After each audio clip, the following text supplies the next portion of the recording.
Bonjour les amis. L'un des problèmes caractéristiques de l'ORI est le grillage fréquent des ampoules. Il y a aussi des plaintes concernant la qualité des matériaux intérieurs. Par exemple, le volant est rapidement essuyé, le revêtement du coussin du siège conducteur, à gauche, est essuyé et la peinture se détache des boutons. À noter qu'après restylage, depuis 2015, Toyota a amélioré la qualité de certains plastiques. Ils sont devenus non seulement plus durables, mais aussi plus agréables au toucher.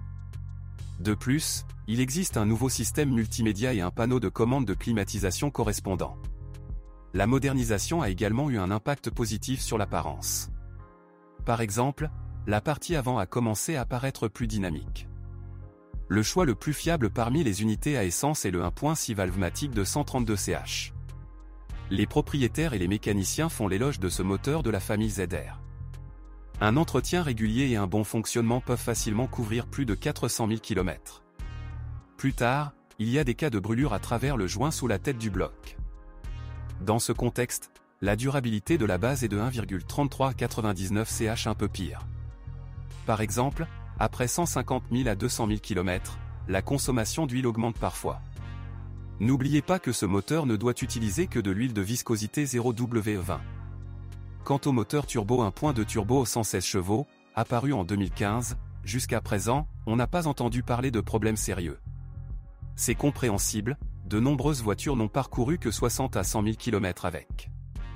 Du côté des diesels, de nombreux mots chaleureux peuvent être entendus à propos du 1.4D et 4D.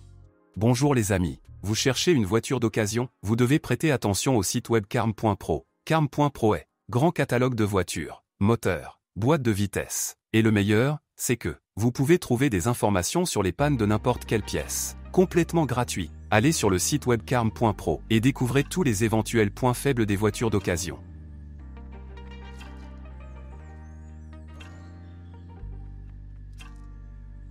Sur son prédécesseur, ce moteur a fait l'objet de nombreuses campagnes d'entretien, mais sur l'ORI 2, il tombe rarement en panne. Le turbodiesel de 2 litres n'est pas mal non plus, qui ne gêne plus la déformation des parois des cylindres due au grillage du joint de culasse, typique des unités de 2006 à 2012. Il existe également un 1.6D et 4D développé par BMW. Il est apparu en 2015, mais souffre déjà de plusieurs défauts. Par exemple, une poulie d'amortisseur fragile. Il existe également des cas connus d'étirement de la chaîne de distribution, un problème typique avec un moteur diesel BMW. Il convient de rappeler que la durabilité de l'entraînement du mécanisme de distribution de gaz dépend fortement de la qualité de l'huile et de la régularité de son renouvellement. Le modèle comprend également un hybride.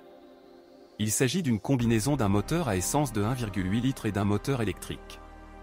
En termes de durabilité, de consommation de carburant et de coût d'entretien, l'ORI 2 hybride ne mérite que des critiques positives. Cette version est idéale pour les villes où le mode récupération d'énergie peut être utilisé plus souvent. À un rythme calme, le moteur thermique consomme environ 5 litres au 100 km. Si nous parlons des faiblesses potentielles de la version hybride, alors le moteur à essence, le moteur électrique, le convertisseur et la boîte de vitesse CVT ne tombent pas en panne du tout. La batterie dure généralement entre 350 et 400 000 km. La version hybride doit être vérifiée, si nécessaire, nettoyée une fois par an, l'entrée d'air du ventilateur de refroidissement de la batterie. Il se trouve dans la cabine sous le siège, à gauche au niveau des pieds. Les équipements électriques embarqués sont durables. Suffisamment durables et suspension. L'affaiblissement du frein de stationnement est un problème connu de son prédécesseur.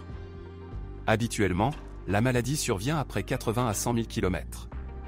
La réparation consiste à démonter, nettoyer et entretenir le mécanisme.